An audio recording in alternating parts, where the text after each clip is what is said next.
লুকমান হাকিম সিকান্দার জুলকারনাইন নাম শুনছেন? গোটা পৃথিবীর বাদশা হযরতে খাজা খাদির আলাইহিস সালাতু ওয়াস সালাম, ইনারা হলো একই জামানার লোক।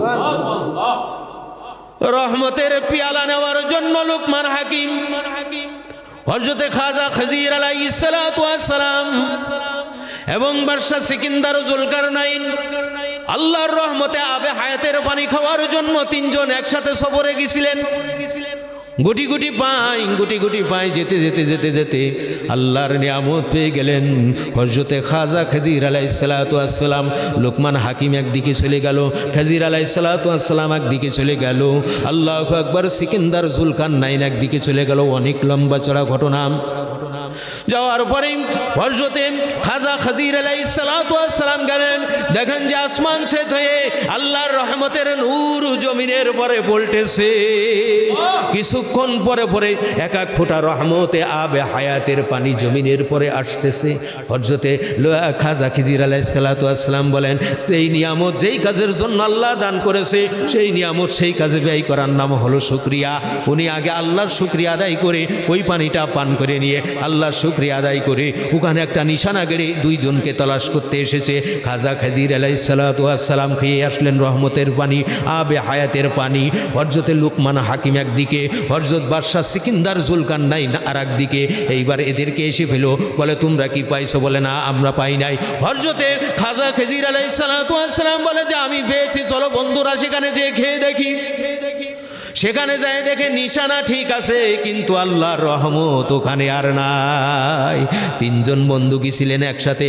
লুকমান হাকিম বড় জ্ঞান বিচক্ষণ আলোক, ওদিকে খাজা খাদির আলাইহিস সালাতু ওয়াস সালাম, সিকান্দার জুলকারনাইন, তিনজন গেলেন, কিন্তু নিয়ামত পাওয়ার সঙ্গে সঙ্গে ওই শুকরিয়া আদায় করছেন। আর ওনারা একজন কিছুরা নিশানা পাইছিলেন, কিন্তু বললে যে বন্ধুকে ডেকে নিয়ে এসে খাই, কিন্তু সে সময় আর হয় না। কথা কি বুঝতে পারলেন? এই জন্য লুকমান আলাইহিস সালাতু ওয়াস সালাম ছেলেকে বলেছিল, হে বৎস শোনো, তুমি কি করবে? সালাত আদায় করবে, সৎ কাজে আদেশ দেবে, অসৎ কাজে নিষেধ দেবে।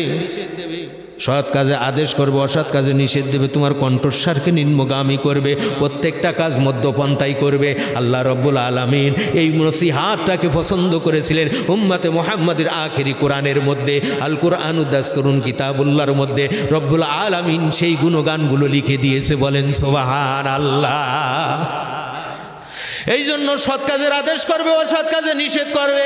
আকাইদ ফিকহ তাসাউফ যে পূর্ণাঙ্গ দিন, তাই মদর শক্তি পরিমাণে তাদেরকে শিক্ষা দেওয়ার জন্য চেষ্টা সংগ্রাম করা পুরুষ মেয়ে লোক সকলের জন্য ফরজে আইন। আল্লাহ রাব্বুল আলামিন বলেন, ইয়া আইয়ুহাল্লাযীনা আমানু কু আনফুসাকুম ওয়া আহলিকুম নারা। হে ঈমানদার বিশ্বাসী বান্দা বান্দিগণ, তোমরা আল্লাহকে ভয় করো। আল্লাহ রাব্বুল আলামিন বলতেছেন, তোমরা কি করো? নিজেরা জাহান্নামের আগুন থেকে বাঁচো, তোমাদের আহাল বর্গকে বাঁচানোর জন্য চেষ্টা করো। এই আয়াতের দ্বারাই তাবলীগে খাস প্রত্যেক মুসলমানের জন্য ফরজ।